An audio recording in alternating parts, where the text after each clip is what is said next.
जुलाई 2025 की ये बात है। उत्तर प्रदेश पुलिस में डीएसपी के पद पर तैनात रहे विनोद कुमार सिरोही, जो कि उत्तर प्रदेश एसटीएफ नोएडा से 2022 में रिटायर हो जाते हैं। रिटायर होने के बाद भी उनका कुछ काम था विभागीय तौर पर। साथ में उनके सब इंस्पेक्टर मीर हसन होते हैं। मीर हसन और डीएसपी साहब ये दोनों पहुंच जाते हैं बिजनौर की कचहरी में। कचहरी में जो भी अपना काम था उसे निपटाने के बाद जैसे ही कचहरी से बाहर निकलते हैं, अचानक ही लगभग 6.25 फुट का एक आदमी आने के बाद पहले पैर छूता है, पैर छू के उन्हें नमस्ते करता है। डीएसपी साहब, आपने मुझे पहचाना कि नहीं पहचाना? डीएसपी साहब एकदम से उसे देखने लगते हैं और देखकर कहते हैं कि भाई मुझे तो आपकी पहचान नहीं पड़ी, कौन हैं आप, आपकी कहाँ पर पोस्टिंग है? वो कहता है साहब मेरी पोस्टिंग वोस्टिंग कहीं नहीं है। आपको याद होगा साल 2016 में एक इंस्पेक्टर साहब का मर्डर हुआ था। वो मर्डर किसी और ने थोड़ी नहीं किया था, मर्डर मैंने किया था। आपकी टीम ने मुझे पकड़ा था, जेल भेजा था। बस मैं जेल भी गया, सब कुछ हुआ, लेकिन बस मैं आपसे एक बात जानना चाहता हूँ कि मैं पकड़ा कैसे गया? मैं आज तक भी ये सवाल मेरे दिमाग में कौंधता रहता है, परेशान करता रहता है। इस बात को 9-10 साल के आसपास बीत चुके हैं, लेकिन बार बार मुझे यही बात आती है कि उस घटना स्थल में, उस पूरे क्राइम में एक भी सबूत नहीं छूटा था और ऐसी कोई वजह नहीं थी, क्योंकि मैंने अपने पिताजी की बेइज्जती का बदला लिया था, वो भी 17 साल के बाद। फिर मैं पकड़ा कैसे गया? जैसे ही डीएसपी साहब ने ये बात सुनी, ये बात सुनने के बाद उनको अपने ही एक नाम राशि सब इंस्पेक्टर, जो कि अब फिलहाल इंस्पेक्टर हो चुके हैं, उनका नाम याद आता है। और नाम याद आने के बाद उन्हें पूरी कहानी याद आ जाती है कि आखिरकार इंस्पेक्टर साहब का मर्डर कैसे हुआ, कैसे नहीं हुआ। तभी वो बराबर में खड़े हुए मीर हसन सब इंस्पेक्टर की तरफ देखते हैं और देखकर कहते हैं कि क्यों मीर हसन, क्या पूरी कहानी इन्हें सुना दी जाए कि नहीं सुनाई जाए? तभी वो व्यक्ति भी सुनने के लिए बड़ा आतुर हो रहा था, ये जानना चाहता था कि साहब मैं पकड़ा कैसे गया। इसी बीच में मीर हसन को भी उतनी ही क्यूरियोसिटी जग जाती है, वो भी जानना चाहता था कि एक इंस्पेक्टर का मर्डर होता है और कोई सबूत नहीं थे, तो साहब ये पकड़ा कैसे जाता है? जब इस तरह की बात थी, वो सुनते हैं और सुनने के लिए बेहिसाब से बेचैन हो रहे थे। इन जो डीएसपी साहब होते हैं, डीएसपी साहब साफ साफ इनकार कर देते हैं कि भाई ये तो बड़ा कॉन्फिडेंशियल मामला है कि तुम पकड़े कैसे गए थे, क्योंकि ये राज की बात है और ये राज की बात हम तुम्हें बता नहीं सकते, क्योंकि हम अपने सोर्स का नाम किसी को बताते नहीं हैं। ये बात कहने के बाद डीएसपी साहब और सब इंस्पेक्टर साहब वहाँ से चले जाते हैं, लेकिन जहाँ तक इन दोनों का सफ़र था, वहाँ तक ये पूरा घटनाक्रम ऐसे ही उनकी जहन में बात बात पर ये ताज़ा होता रहा। सवाल पर सवाल होते रहे और जवाब पर जवाब मिलते रहे। डीएसपी साहब इसका जवाब दे रहे थे और मीर हसन इसका सवाल कर रहे थे। लेकिन जो व्यक्ति जिसने मर्डर किया है इंस्पेक्टर का, वो वहाँ से उसी सवाल के साथ वापस चला जाता है। उसके दिमाग में आज भी यही बात है कि मैं पकड़ा कैसे गया था। यदि ये ना पकड़ा जाता तो जिस इंस्पेक्टर का मर्डर हुआ था उसके बेटे पर ही पुलिस का पहला शक था, और ये व्यक्ति ना पकड़ा जाता तो इंस्पेक्टर का बेटा ही शायद संभवतः पूरी जिंदगी सलाखों के पीछे अपनी जिंदगी गुजार रहा होता। क्या है ये पूरी कहानी? ये बातचीत के आधार पर, इसमें कुछ नाम इसमें नहीं लिए गए हैं, पूरी सच्ची घटना है और ये सुनेंगे तो आप लोग खुद हैरान रह जाएंगे। आदाब, नमस्कार, सत श्री अकाल। मैं उस्मान सैफी। ये उत्तर प्रदेश के मेरठ का एक थाना लगता है, इसका नाम मेडिकल है, और मेडिकल थाना क्षेत्र में एक कॉलोनी है जिसका नाम है जागृति विहार, सेक्टर 9। ये 4 अगस्त साल 2016 की बात है। सुबह के लगभग 4 बजे के आसपास का वक्त हो रहा था। एक व्यक्ति जिसका नाम प्रेम सिंह होता है, प्रेम सिंह रोज ही अपने एक दूसरे दोस्त का इंतजार कर रहा है जिसका नाम दयाराम सिंह होता है। दोनों की ही उम्र 60 साल से ज़्यादा हो चुकी है और ये रोज़ सुबह 4 बजे उठ जाते हैं। इनका काम है बाहर निकलना, घूमना, मॉर्निंग वॉक करना। मॉर्निंग वॉक करने के बाद फिर से आते हैं और अपने घर के कुछ जो भी साफ़ सफाई है या फिर कोई पेड़ पौधों की देखभाल करना है, इस तरह का अपना काम करते हैं। इसी बीच में ये गढ़ रोड पर Lala Lajpat Rai memorial medical college है और उसी के पास में ही एक सोमदत्त विहार निर्माणाधीन एक वहीं पास में नाला होता है। और सुबह के 4 बज रहे थे। जैसे ये दोनों आराम से अपने मॉर्निंग वॉक कर रहे हैं, आराम से जा रहे हैं, इसी बीच में एक लड़का आता है और लड़का आने के बाद नमस्ते करता है। नमस्ते करते हुए कहता है कि इंस्पेक्टर साहब नमस्कार, आप ठीक हो कि नहीं हो?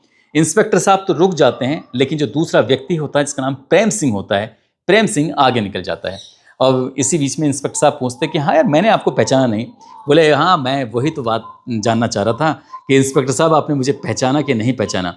ये दोनों बहुत ही कम फासले से खड़े हुए हैं, आमने सामने खड़े हुए हैं और इसी बीच में बातचीत का सिलसिला शुरू ही हुआ था कि इंस्पेक्टर साहब अब तुम मुझे क्यों पहचानोगे, इतना कहना था। उसने एकदम से हथियार निकाला। हथियार निकालने के बाद गोली इस हिसाब से चलाता है कि वो दिल के एकदम से बहुत नज़दीक से लगी थी, करीब लगी थी। इस बीच में जो उनके दूसरे साथी होते हैं वो करीब करीब 15 से 20 कदम आगे बढ़ चुके थे, और लेकिन जैसे ही गोली चलती है इसके बाद फिर एक और गोली चल जाती है। 2 गोली चलने के बाद फिर वो व्यक्ति वापस लौट कर आता है, तब तक ये गोली मारने वाला आराम से इत्मीनान से मौका पाते ही भाग जाता है। कुछ फासले से एक कार खड़ी हुई थी, कार में बैठता है और कार एकदम से गायब हो जाती है। जो प्रेम सिंह था वो भाग कर आता है और दयाराम सिंह को गोली लग चुकी थी। दयाराम सिंह से पूछता है कि क्या हुआ, किसने गोली मारी, क्यों मारी, क्या बात है। बहुत सारे सवाल थे, वो बार बार ये पूछने की कोशिश कर रहे थे। दयाराम सिंह कहते हैं कि मैं इसे पहचाना ही नहीं, कौन था, किसने गोली चलाई थी, किसने गोली मारी है। अभी वो बातचीत करने की स्थिति में थे। वो कहते हैं कि मुझे एकदम से उल्टा कर दो, यदि खून मेरे अंदर जम गया तो मैं मर जाऊंगा, और ये मैं उल्टा हो जाऊंगा तो ये सारा जो ब्लड है वो बाहर निकल जाएगा। इसी तरह की बात थी। वो उसे समझाने की कोशिश कर रहे थे प्रेम सिंह को। प्रेम सिंह अब यहाँ से ज़ोर ज़ोर से चीखने लगते हैं, चिल्लाने लगते हैं, और जैसे जैसे चीख रहे थे, चिल्ला रहे थे, तो आसपास जितनी भी ये चीखों की आवाज़ सुन रहे थे लोग, वो भी मौके पर पहुंच जाते हैं। और मौके पर आने के बाद तुरंत ही ये सूचना मेडिकल थाना पुलिस को दे दी जाती है। और जैसे ही मेडिकल थाना पुलिस को ये सूचना दी जाती है तो यहाँ से जो मेडिकल थाने की पुलिस होती है वो मौके पर आ जाती है, और मौके पर आने के बाद इस मामले की अब जांच पड़ताल करना शुरू कर देती है। यानी कि एसएचओ रविंद्र वशिष्ठ और एसएसआई विनोद कुमार ये पुलिस बल के साथ मौके पर पहुंच जाते हैं, और मौके पर आने के बाद यहाँ पर जांच पड़ताल करना शुरू कर देते हैं। इस व्यक्ति को जो घायल हो चुका है, तुरंत ही इसको उपचार के लिए मेडिकल में भर्ती कराया जाता है, और डॉक्टर उसे देखते ही कह देते हैं मर चुका है। गोली इस हिसाब से मारी गई थी कि वो किसी भी कीमत पर ना बचे। अखबारों में भी यही हेडलाइन छप जाते हैं कि वो ट्रेंड था या अनट्रेंड था। यानी कि ट्रेंड था तो उसने जानबूझकर सही जगह गोली मारी थी, अनट्रेंड था तो उससे हो सकता है कि गलती से, या हो सकता है कि तुक्का उसका बिल्कुल सही जगह गोली मारने का लग गया हो। अब पुलिस ने जब जांच पड़ताल शुरू किया है, तो जो व्यक्ति यहाँ मौके पर चश्मदीद होता है वो बैंक से रिटायर्ड मैनेजर होता है जिसका नाम प्रेम सिंह होता है। लेकिन जिसको गोली लगी थी वो उत्तर प्रदेश पुलिस में इंस्पेक्टर के पद से रिटायर्ड इंस्पेक्टर के पद से रिटायर होते हैं। नाम उनका दयाराम सिंह होता है, और दयाराम सिंह जागृति बिहार मेडिकल थाना क्षेत्र की कॉलोनी होती है, सेक्टर 9 में वो रह रहे हैं। उनकी पत्नी जिसका नाम महेंद्री होता है, उनका एक बेटा जिसका नाम डॉक्टर उमेश कुमार होता है, एक और बेटा होता है जिसका नाम सुभाष कुमार होता है। परिवार वालों को जैसी सूचना दी जाती है, परिवार वाले मौके पर पहुंच जाते हैं। मौके पर पहुंचने के बाद उनका रो रो कर बुरा हाल हो जाता है। अब इसके बाद फिर जांच पड़ताल होना शुरू हो जाती है। ये 4 अगस्त 2016 की घटना थी। पुलिस पर लगातार दबाव बन रहा था। पूरे शहर में जब ये खबर आग की तरह फैल जाती है, लोग सोचने पर मजबूर हो जाते हैं कि रिटायर्ड इंस्पेक्टर को गोली मारी है, और पुलिस अपने ही विभाग के मामले की जांच पड़ताल नहीं कर पा रही है। अब चाहे एसएसपी हो, आईजी हो, डीआईजी हो, या उत्तर प्रदेश पुलिस के डीजीपी साहब हों, या मुख्यमंत्री हो, जहां जहां तक ये खबर फैल रही थी, हर कोई इस घटनाक्रम के बारे में जानना चाहता था कि मामला क्या है। बहुत बहुत पुराने रिकॉर्ड खंगाले जाते हैं, दोस्तों की लिस्ट बनाई जाती है, दुश्मनों की लिस्ट बनाई जाती है, रिश्तेदारों की लिस्ट बनाई जाती है। हर पहलू पर जांच पड़ताल शुरू हो जाती है, लेकिन पुलिस जहां भी हाथ डालती थी वहीं से पुलिस के हाथ खाली आ जाते हैं। इसी बीच में किसी ने खबर दी पुलिस को कि रिटायर्ड इंस्पेक्टर साहब के 2 बेटे हैं। एक बेटा तो ठीक ठाक है, लेकिन दूसरा जो बेटा है उसने अपनी मन मर्जी से अपने मुताबिक एक लड़की से शादी कर ली है, और वो शादी जो की है वो इनके समुदाय की नहीं है बल्कि दूसरे समुदाय की लड़की है। और इसी बात को लेकर पिताजी जो थे इनके नाराज़ रहते थे। एक बार तो उन्होंने ऐसा बताया जाता है कि ये अपने बेटे को ही चेतावनी दे दी थी कि तुम मेरे कहने में नहीं हो, तो मेरी बात नहीं मानते हो, इसलिए मैं तुम्हें अपनी संपत्ति से पूरी तरह से बेदखल कर दूंगा, तुम्हारा मेरा कोई लेना देना बिल्कुल है नहीं। यही बात थी जो बाप और बेटे के बीच में मनमुटाव की स्थिति पैदा कर जाती है। अब इसी बीच में पुलिस के लिए ये भी एक सस्पेक्ट था उनका बेटा। उस बेटे से लगातार पूछ रहे थे, बातचीत कर रहे थे, लेकिन बेटे से भी कुछ हासिल नहीं होता है। पत्नी से भी पूछा जाता है, बड़े वाले बेटे से भी पूछा जाता है। जो भी पुलिस प्रयास कर सकती थी, हर प्रयास कर रही थी, लेकिन पुलिस के हाथ में कुछ भी हाथ नहीं लग पा रहा था। पुलिस भी सोचने पर मजबूर हो जाती है कि करें तो क्या करें। सब इंस्पेक्टर विनोद कुमार उस मेडिकल थाने के एसएसआई के पद पर तैनात होते हैं, और इसी बीच में उनके पास एक फ़ोन आ जाता है। फ़ोन आता है लगभग 75 या 80 किलोमीटर दूर एक ज़िला है जिसका नाम बिजनौर है। बिजनौर ज़िले से फ़ोन आ जाता है। दरअसल ये कभी ज़िला बिजनौर में सीओ के ऑफिस में एज ए पेशगार के तौर पर तैनाती होती है विनोद कुमार की। अब इनका प्रमोशन भी हो चुका था, सब इंस्पेक्टर के पद पर थे, और यहाँ पर ये एसएसआई के पद पर थे। इनके पास एक फ़ोन पहुँचता है कि मैं आपसे सब इंस्पेक्टर साहब एक बात जानना चाहता हूँ कि आपके यहाँ पर जो एक रिटायर्ड इंस्पेक्टर का मर्डर हुआ है, क्या आपको उसमें कुछ सफलता मिली है कि नहीं मिली है। अब विनोद कुमार सिंह कहते हैं कि मुझे तो अभी तक कोई सफलता मिली नहीं है, लेकिन तुम इस बारे में क्या बात करना चाहते हो, क्या बात है। वो कहते हैं कि मेरे पास एक क्लू है, एक थोड़ा सा निशान है, कुछ ऐसी बात है कि आपको देखना चाहिए। यदि आप यहाँ आएंगे तो हो सकता है कि आपके कुछ रास्ते खुल जाएं। 80 किलोमीटर का सफर तय करने के बाद sub inspector Vinod Kumar constable Bunty और कांस्टेबल नरेंद्र यादव के साथ पहुंच जाते हैं उस कातिल की खोज में अपने इस मेरठ जिले से दूसरे जिले यानी कि बिजनौर वहां जाते हैं। और वहां जाने के बाद जब उन्होंने जांच पड़ताल करना शुरू किया है तो एक कहानी निकल के सामने आती है जो वाकई अपने आप में बड़ी रोमांचक थी, रोचक कहानी थी। कहानी शुरू होती है एक सरकारी नर्स से। सरकारी नर्स है, उनके पति हैं जो कि वो भी सरकारी विभाग में उनकी तैनाती होती है। उनके 2 बेटे हैं और एक बेटी है। जो बड़ा बेटा है वो भी पढ़ाई कर रहा है, छोटा बेटा है वो भी पढ़ाई कर रहा है, और जो बेटी है सबसे बड़ी वाली बेटी है। तो इनकी ज़िंदगी बिल्कुल ठीक ठाक चल रही है। सरकारी क्वार्टर में रहते हैं, दूसरी मंजिल पर इनका सरकारी क्वार्टर में मकान होता है। और जो बेटा है छोटा वाला वो 1992 से ही बास्केटबॉल का बहुत ही शानदार खिलाड़ी होता है। हाइट उसकी पहले से ही बहुत ठीक ठाक थी, लगभग 6.25 फुट के आसपास होता है। अच्छा लंबा तरंगा होता है, पढ़ने में भी ठीक ठाक, ज़्यादा बहुत अच्छा नहीं है लेकिन खेल में वो बहुत ज़्यादा ठीक ठाक होता है। साल 1997 की बात है। अचानक ही जो नर्स होती हैं, नर्स बीमार हो जाती हैं, बीमार कुछ ज़्यादा हो जाती हैं और उनकी मौत हो जाती है। अब ये जो लड़का है ये अपनी माँ को लेकर भी थोड़ा परेशान भी रहता था, लेकिन इसके ठीक सामने एक घर है। वो घर है एक महिला डॉक्टर का। महिला डॉक्टर की एक इकलौती बेटी है और जो उसका पति है वो बरेली शहर में रहते हैं, वहाँ अपनी सरकारी नौकरी करते हैं। लेकिन यहाँ पर जो महिला डॉक्टर है वो अपनी बेटी के साथ रहती हैं और बेटी कहीं बाहर पढ़ने के लिए जाते हैं यहीं अपने शहर के अंदर ही। जो ये लड़का है जो बास्केटबॉल का बेहतरीन खिलाड़ी है वो 12th तक दोनों अलग अलग रहते हैं, अलग अलग स्कूल में जाते हैं, लेकिन हर रोज़ शाम को, हर रोज़ सुबह को एक दूसरे की आंखें एक दूसरे से मिलती थी, बातचीत होती थी। और ये ना जाने कब दोस्ती प्यार में बदल जाती है, किसी को पता ही नहीं चलता है।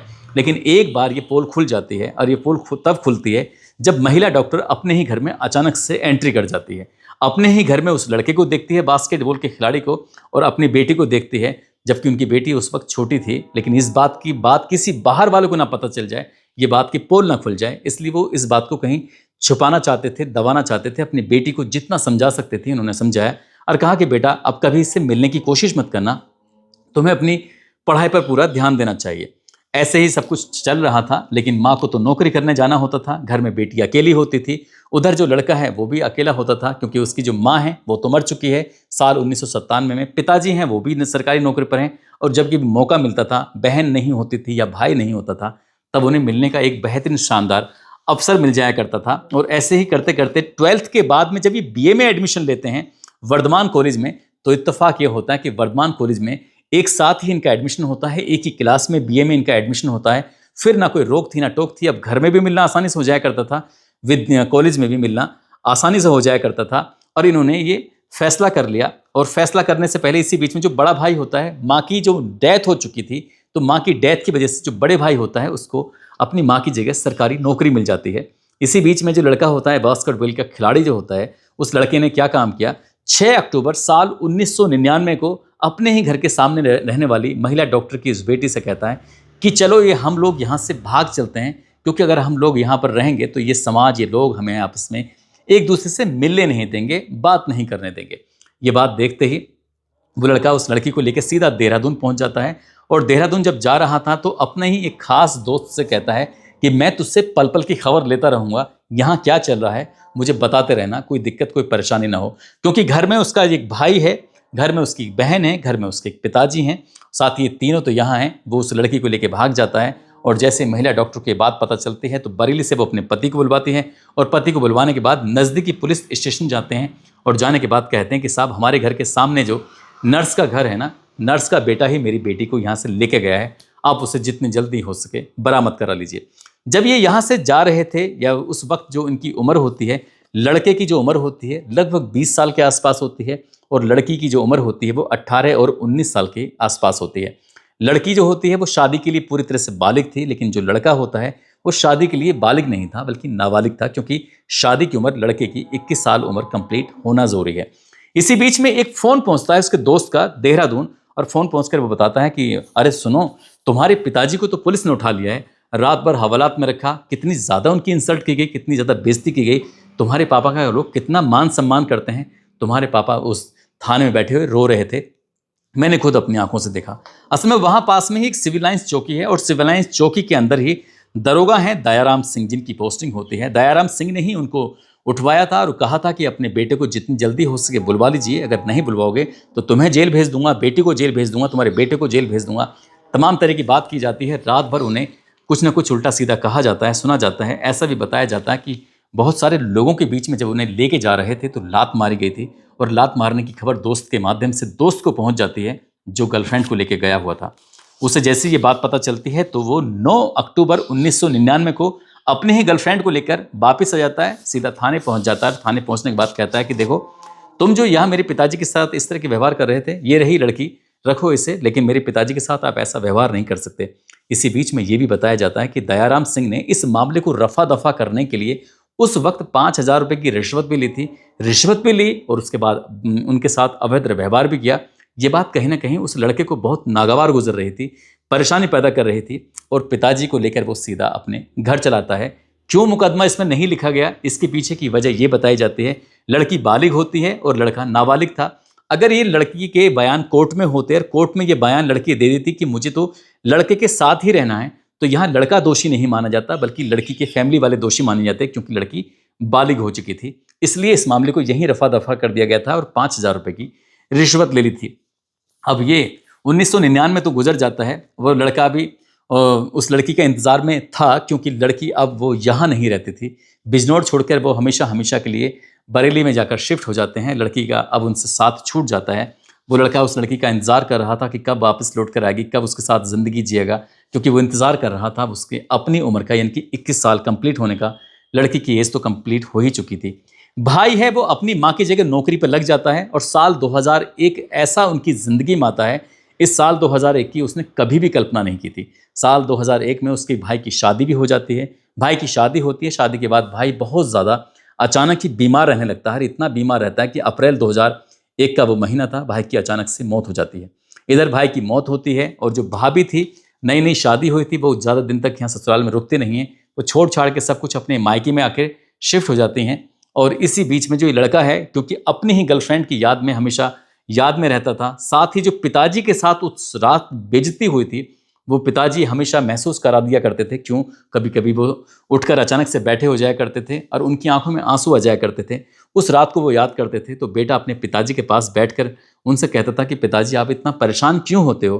पिताजी कहते थे कोई बात नहीं बेटा, बस यूं ही मुझे अचानक से वो बात याद आ जाती है, और जब याद आती है तो बस थोड़ी तकलीफ होती है, लेकिन तुम बिल्कुल भी परेशान मत होना, तुम मेरे बहुत प्यारे से, मेरे बहुत अच्छे से बेटे हो। ये बाप बेटे अपने को एक दूसरे के बीच में इतनी शानदार अंडरस्टैंडिंग थी जिसका कोई हद नहीं, जिसका कोई जवाब नहीं। बेटा बड़ा वाला ख़त्म हो चुका था, पर जो उसकी बहू थी वो वापस जा चुकी थी। अब घर में 3 सदस्य हैं, बाप है, बेटा है और एक बेटी है। साल 2001 की ही चल रहा था।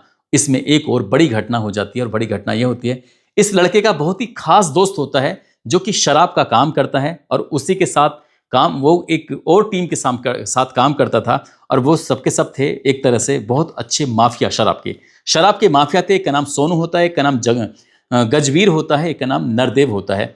ये गजवीर, नरदेव और सोनू ने, इन्होंने मिलकर इसके दोस्त की हत्या का पूरी तरह से प्लान बना लिया। और जब हत्या का प्लान बना लिया था, तभी दोस्त ने इस लड़के से कहा कि देख मेरे दोस्त, मेरी कभी भी हत्या हो सकती है, मैं कभी भी मारा जा सकता हूँ, इसलिए मैं करूँ तो क्या करूँ। क्योंकि ये अपनी उस गर्लफ्रेंड की वजह से, पिताजी की परेशानी की वजह से, माँ के जाने की वजह से बहुत ज़्यादा विद्रोही टाइप का हो चुका था। इसके अंदर का गुस्सा बहुत ज़्यादा, हर वक्त 24 घंटे दिमाग में ही वो जो इंस्पेक्टर था, सब इंस्पेक्टर यानी कि, वो घूमता रहता था कि मेरे पिता की उसने इतनी बेइज्जती की है। तभी वो अपने दोस्त को पकड़ता, कहता कि चिंता मत करो, आज चलो चलते हैं, उनका हिसाब किताब करते हैं। यहाँ से सीधे पहुँचते हैं सोनू, गजबीर, नरदेव, उनकी गोलियां मारकर हत्या कर देते हैं। नरदेव को सबसे ज़्यादा गोलियां मारी जाती हैं, कि 10 गोलियां मारी जाती हैं, और बाकी गजबीर और सोनू को 5-5 और 6-6 गोलियां मारी जाती हैं। और दिन दहाड़े ये मर्डर होता है, पूरे इलाके में सनसनी फैल जाती है। लोग सोचने पर मजबूर हो जाते हैं कि ये ऐसा कैसे हुआ। फिर पुलिस ने इस मामले की जांच पड़ताल की, और जांच पड़ताल करने के बाद इन दोनों दोस्तों को तो पुलिस ने हिरासत में लिया ही लिया, लेकिन एक और दोस्त था इनका, उसने भी साथ दिया था। तीनों को गिरफ्तार किया, और गिरफ्तार करने के बाद इनको जेल में डाल दिया। और जैसे ही इनको जेल में डाला जाता है, ये 2001 की ही बात है, ये जेल में चला जाता है। इधर वक्त धीरे धीरे आगे बढ़ रहा था, लेकिन इसने अपनी पढ़ाई नहीं छोड़ी। जेल में भी रहा तो पढ़ाई करता रहा, और उसने जो आगे की पढ़ाई थी, उधर जो कई 1-2 दरोगा और 1-2 सिपाही उसको हथकड़ी डाल के लेके आया करते थे, और उसका एग्ज़ाम दिलवाया करते थे, और ऐसे ही आना जाना ये सब चलता रहता था। और जो पिताजी हैं, पिताजी अपनी जगह वहीं रहते हैं। इसी बीच में बहन की शादी हो जाती है और ये साल था साल 2004। साल 2004 में बहन की शादी हो जाती है और वो लड़का था, उसको जेल से जमानत मिल जाती है और जैसे ही जेल से जमानत मिलती है तो वो अपने पिताजी के पास आता है। इसी बीच में पता चलता है कि बहन तो पराई हो चुकी है, वो यहाँ से जा चुकी है। अब यहाँ से बहन ने परिवार वालों से ज़्यादा मतलब नहीं रखने की कोशिश की, चाहे तो भाई वजह हो या कुछ और वजह हो सकती है, लेकिन परिवार से वो मतलब नहीं रखते थे। अब यहाँ बाप और बेटे दोनों ही साथ रहते थे। बाप अपने बेटे के लिए वो क्या काम नहीं करता था, कपड़े धोने से लेकर, जबकि वो लगातार बुजुर्ग भी हो रहे थे। वो घर की साफ सफाई भी करते हैं, वो घर में खाना भी बनाते हैं, लेकिन वो अपने बेटे से इतना बेनतहा प्यार करते थे कि अपने बेटे को कुछ भी काम नहीं करने देते थे। यानी कि अगर एक कुर्सी भी उठानी है तो कहते थे बेटा तुम कुर्सी मत उठाओ, तुम्हारी माँ भी नहीं है, तुम्हारी बहन भी नहीं है, तुम्हारा भाई भी नहीं है, अब मैं ही सब कुछ हूँ, मैं तुम्हारी माँ भी हूँ, तुम्हारी बहन भी, तुम्हारा भाई भी, सब कुछ मैं ही हूँ। तुम्हें परेशान होने की जरूरत नहीं है, किसी भी चीज़ की ज़रूरत है, कुछ भी चाहिए मैं तुम्हें उपलब्ध कराऊंगा, लेकिन तुम बिल्कुल भी कभी परेशान मत होना। अब इसी तरह की बात ही आगे वक्त बढ़ता चला जाता है और साल 2007 का वो महीना, साल 2007 आ जाता है। साल 2007 में भी एक ऐसी घटना घटती है कि इस लड़के ने अपने दोस्तों के साथ मिलने के बाद 3 अलग अलग बम छोड़े थे।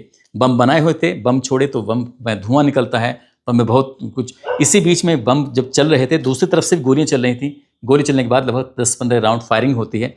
10-15 राउंड फायरिंग होने की वजह से ही एक व्यक्ति वहाँ घायल हो जाता है और इसमें भी इन लोगों का नाम आता है। पुलिस इसमें एफआईआर दर्ज करती है।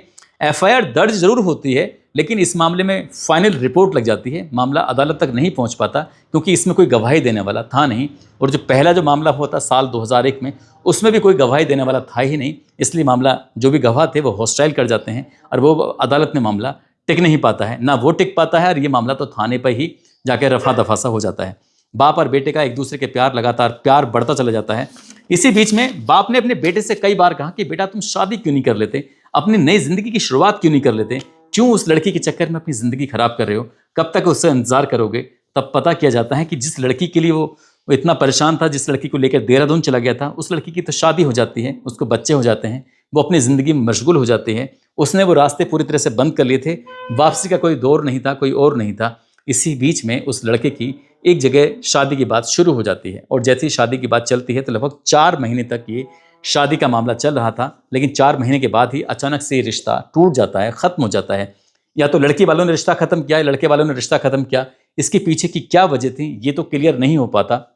लेकिन एक तारीख आती है 21 नवंबर 2015। 21 नवंबर 2015 को उस लड़के के पिताजी की भी डेथ हो जाती है। वो तब थे 73 साल के आसपास के, उनकी मौत हो जाती है। अब ये लड़का बिल्कुल पूरी तरह से अकेला पड़ जाता है। इसकी माँ 1997 में मर चुकी थी और उसका भैया साल 2001 में मर चुका था। बहन शादी करके ऐसी जाती हैं कि वो कभी परिवार वालों से फिर वास्ता नहीं रखती और जो पिताजी हैं वो साल 2015 में ख़त्म हो जाते हैं। और ये लड़का पूरी तरह से जब अकेला पड़ जाता है तब उसके दिमाग में ख्याल आता था, क्योंकि अब उस इंस्पेक्टर से हर हाल में हर कीमत पर बदला लेना है, अब चाहे कुछ भी हो जाए। क्योंकि पिताजी बहुत ज़्यादा परेशान रहते थे, बार बार याद करते थे और जब ये अपने पिताजी को देखता था तो इसके मन में ख्याल आते थे, क्योंकि 2 घटनाएं तो कर चुका था, साल 2001 में, साल 2007 में। इसलिए इसके पिताजी को पूरी तरह से एहसास हो चुका था कि ये अपने इस बाप की बेइज्जती का बदला हर हाल में लेगा। वो बार बार अपने बेटे से बस एक ही बात कहते थे, बेटा सब कुछ करना लेकिन वो बदला मत लेना, कुछ मत करना। अब उसको कोई रोकने वाला नहीं था, अब उसको कोई टोकने वाला नहीं था। इसके बाद वो निकल जाता है तलाश करने के लिए कि आखिरकार वो इंस्पेक्टर है कहाँ, क्योंकि उस वक्त वो सब इंस्पेक्टर था जब ये घटना घटी थी साल 1999 में। लेकिन अब धीरे धीरे करके वक्त आगे बढ़ा और ये 16 साल बीत जाते हैं। 16 साल बीतने के बाद उसने फिर अपना ध्यान लगाना शुरू किया, उस इंस्पेक्टर को तलाश करना शुरू किया और ढूंढते ढूंढते लगभग उसे 4 महीने का समय लग जाता है। 4 महीने में वो बिजनौर में, संभल में, चंदौसी में और जितने भी ज़िले थे, कासगंज में, जगह जगह जाता है, पता करता है और ये पता चलता है कि कासगंज में साल 2016 में दयाराम इंस्पेक्टर के पद से रिटायर हो गए हैं। रिटायर होने के बाद उत्तर प्रदेश के ज़िला मेरठ के थाना मेडिकल में जागृति विहार कॉलोनी है, उसमें सेक्टर 9 है, वहाँ पर ये फिलहाल परिवार के साथ रह रहे हैं। 2 बेटे हैं और पत्नी है। अब ये बात तो पता चल जाती है, लेकिन बिजनौर से यहाँ आना, अभी ढूंढना, हज़ारों की संख्या में कौन सा घर होगा कौन सा घर नहीं होगा, वो मेहनत करता रहा और 2.5 महीने तक वो गली गली घूमता रहा, कभी कमरे के बहाने से तो कभी काम के बहाने से, कभी कैसी मिलने के बहाने से। हर दरवाजे को खटखटाता था और एक दिन दरवाज़ा खटखटाते खटखटाते उसके सामने एक चेहरा दिखाई दिया और वो चेहरा कोई और नहीं था, दयाराम उनके बिल्कुल ठीक सामने खड़े हुए थे। जैसे दयाराम सामने खड़े हुए वो समझ जाता है कि ये व्यक्ति है। अब वो रैकी करने लगता है, 15 दिन लगातार रैकी करता है। रैकी करने के बाद ये पता करने की कोशिश कर रहा था कि आखिरकार ये यहाँ से कब बाहर निकलते हैं। अक्सर दयाराम इंस्पेक्टर का जो वक्त था वो घर के अंदर ही बीतता था। तभी उसके दिमाग में ख्याल आता है कि रिटायर हो चुके हैं, कुछ काम तो करते नहीं हैं, हो सकता है कि मॉर्निंग वॉक के लिए निकलते हों। वो हमेशा दिन में रैकी करता था, इस बार उसने रात में रैकी करना शुरू किया। लगभग 4 दिन लगातार उस घर के इर्द गिर्द जाकर इधर उधर बैठ जाया करता था, छिप जाया करता था। और 4 दिन में ही पता चल जाता है कि वो सुबह 4 बजे हर हाल में उठते हैं। हर हाल में उठने के बाद मॉर्निंग वॉक करने जाते हैं। उनके घर के ठीक सामने एक प्रेम सिंह का मकान है, उस प्रेम सिंह के साथ ही घूमने जाते हैं। और ये तारीख तय कर लेता है, और तारीख होती है 4 अगस्त साल 2016। वो लड़का बिल्कुल पूरे इंतजाम के साथ आया हुआ था। किस इलाके में जाते हैं, कहाँ जाते हैं, और जैसे वो जा रहे थे, जाते जाते उन्हें आवाज़ लगाता है। प्रेम सिंह आगे निकल जाते हैं, दयाराम सिंह पीछे रह जाते हैं। दयाराम सिंह के सामने आमने सामने भेंट होती है, और जैसे भेंट होती है एक के बाद एक गोली चला दी जाती है, और कुछ देर के बाद दयाराम सिंह मारे जाते हैं। जैसे ही जांच करने के लिए सब इंस्पेक्टर विनोद कुमार बिजनौर में गए थे, पूरी कहानी उन्होंने सुनी। पूरी कहानी सुनने के बाद फिर अपने बड़े अधिकारियों को बताया, और बड़े अधिकारियों को बताने के बाद फिर इस मामले में पड़ताल की जाती है। पड़ताल करने के बाद सीधे पुलिस उस घर को घेर लेती है चारों तरफ से। जब घर को घेरा जाता है तो वो व्यक्ति अपने ही घर के अंदर मौजूद होता है। इसी बीच में पुलिस कहती है कि तुम्हें चारों तरफ से घेर लिया गया है, अपने आप को कानून के हवाले कर दो। वो व्यक्ति अपनी चारपाई से उठता है, उठने के बाद सीधा पुलिस के पास पहुंचता है, और पुलिस उससे पूछती है कि तुम्हें हम लोग क्यों बुलाने के लिए आए हो, जानते हो? वो कहता है कि हाँ साहब, मैं आपको अच्छी तरह जानते हूँ कि मुझे आप यहाँ से क्यों ले जाने के लिए आए हो, लेकिन मुझे बस इतना बता दो, आपने मुझे पकड़ा कैसे? विनोद कुमार साफ साफ मना कर देते हैं कि ये बात तो तुम्हें कभी नहीं बताई जाएगी। विनोद कुमार ने विनोद सिरोही जी से ये बात जरूर बताई थी, और मैंने जब विनोद सिरोही जी से ये बात जानने की कोशिश की तो विनोद सिरोही ने कहा कि पूरी कहानी सुन सकते हो, लेकिन ये बात आपको नहीं मिलेगी। विनोद कुमार ने भी पूरी कहानी बताई, विनोद सिरोही ने भी पूरी कहानी बताई, और इस लड़के से भी मेरी बातचीत हुई, उन्होंने भी पूरी कहानी बताई। उन्होंने कहा कि मेरा नाम मत लेना, तो इसलिए उनका नाम मैंने लिया नहीं है। उनकी फैमिली में से मैंने किसी का भी नाम लिया नहीं है। अब वो लड़का जेल चला जाता है। जेल जाता है, जेल जाने के बाद लगभग 8 महीने तक वो सलाखों के पीछे रहता है, और ये खबर बहुत ज़्यादा वायरल होती है। ये कहानी लोगों तक पहुंच जाती है कि एक लड़के ने अपनी पिताजी की बेइज्जती का बदला लेने के लिए 17 साल तक इंतजार किया, और 17 साल इंतजार करने के बाद तब जाकर उसने बदला लिया। मैंने पूछा कि तुमने ये करने के बाद तुम्हें क्या मिला? उसने कहा कि 17 साल तक मैं ठीक से ना सो पाया था, न 17 साल तक मैं कुछ खा पाया था ठीक से, न 17 साल मैं आराम से रह पाया था। हर वक्त मेरे दिमाग में कीड़े की तरह वो काटता रहता था, घूमता रहता था। और जिस दिन उस इंस्पेक्टर का मर्डर हुआ था, उस दिन जिंदगी का सबसे बड़ा सुकून मिला था।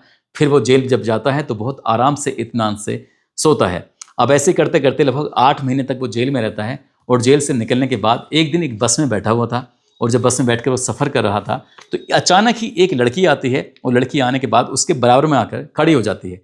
बस में बहुत ज़्यादा भीड़ होती है। उसने मानवता के नाते अपनी उस सीट को छोड़ा, और सीट को छोड़ते हुए कहा, मैडम आप मेरी सीट पर बैठ सकती हैं। जैसे उस लड़की ने उसे देखा, देखने के बाद कहा कि कोई बात नहीं है। उसने कहा मैडम आप बैठ जाइए, वैसे भी बहुत दिक्कत हो जाएगी, परेशानी हो जाएगी, भीड़ बहुत ज़्यादा हो रही है। जैसे उस लड़की ने ये बात देखा, उस लड़के को देखा, थैंक यू बोला, और थैंक यू में कब वो एक दूसरे को आंखों ही आंखों में एक दूसरे को प्यार करने लगे, एक दूसरे से इजहार कर बैठे। बस से बाहर निकलते हैं तो दोनों एक दूसरे की ज़िंदगी के बारे में जानने लगते हैं। तुम्हारा नाम क्या है, कहाँ के रहने वाले हो? तभी वो दोनों फैसला करते हैं कि क्यों ना हम लोग शादी कर लें। फिर वो दोनों शादी भी कर लेते हैं। शादी करने के बाद उनको एक बहुत प्यारी सी बच्ची भी पैदा हो जाती है। वो बच्ची उसका बहुत पूरी ईमानदारी, पूरी शिद्दत से ख्याल रखते हैं। वो व्यक्ति आजकल लोगों को, यानी बच्चों को बहुत अच्छी से ट्रेनिंग दे रहा है, खिलाड़ी बनाने की कोशिश कर रहा है, और एक सामान्य ज़िंदगी जीकर वो लोगों को एक मैसेज देने की कोशिश कर रहा है कि बुरा काम नहीं करना चाहिए, अच्छा काम करना चाहिए। अगर अच्छा काम करेंगे तो लोगों के बीच में आपकी इज्जत भी होगी, और बुरे काम करने वालों की कोई इज्जत नहीं होगी। मैंने पूछा कि तुमने ये मर्डर करके क्या सही किया, क्या गलत किया? उसने कहा मैंने कुछ नहीं किया, हालात ही कुछ ऐसे पैदा हो गए थे कि मैं चाहकर भी उसे भुलाने की कोशिश कर रहा था, लेकिन भुला नहीं पा रहा था। जब जब मैं अपने पिताजी को आटा गूंदते हुए देखता था, जब मैं अपने पिताजी को झाड़ू लगाते हुए देखता था, जब मैं अपने पिताजी को अपने कपड़े, मेरे कपड़े धोते हुए देखता था, उस बुजुर्ग आदमी को, तो मुझे बहुत तरस आता था। ऐसा लगता था कि काश साल 1999 में अगर उसने मेरे पिताजी को ना उठाया होता, दयाराम सिंह ने, तो मैं उस लड़की को लेकर कभी वापस नहीं आता, और वापस आता तो हमारे घर की दुल्हन बन के आती, और वही मेरे पापा के लिए सारा काम करती। लेकिन ये सब सारे के सारे सपनों को चकनाचूर करने में उस इंस्पेक्टर की भूमिका थी। उसका मरना तो तय था। दोस्तों, इस पूरे घटनाक्रम को सुनाने का उद्देश्य किसी को परेशान करना नहीं है, किसी का दिल दुखाना नहीं है, बल्कि आपको जागरूक करना है, आपको सचेत करना है। और जाते जाते नरेंद्र सिंह हैं, उत्तर प्रदेश पुलिस में ही कांस्टेबल के पद पर तैनात हैं। उनकी पत्नी है जिनका नाम पूनम है, इनकी बच्ची है न बेटा है इनका जिसका नाम हिमांश चौधरी है। आज इनका जन्मदिन है। हिमांश चौधरी, आपको जन्मदिन की बहुत बहुत शुभकामनाएं, बहुत बहुत मुबारकबाद। और कुछ लोगों ने नाम लेने की अपील की है, जिसमें खुशी सिंह, सरिता देवी, वीरेंद्र सिंह चौहान, रूपेश शर्मा, हरीश यादव, कालूराम गोदारा, नवीन शर्मा, अनवर अली, कैफ खान, युवराज सिंह, मौलाना अशरफ, दिनेश पाल, रितु भारद्वाज, दौलत राम, संजू कुमार, फूलचंद, रतनलाल शर्मा, पवन कुमार, देवेंद्र सिंह, मोनू सोलंकी, गणेश यादव, ललित पंडित, संजीव कुमार। आप सब लोग अपना ख्याल रखें, सुरक्षित रहें। जय हिंद, जय भारत।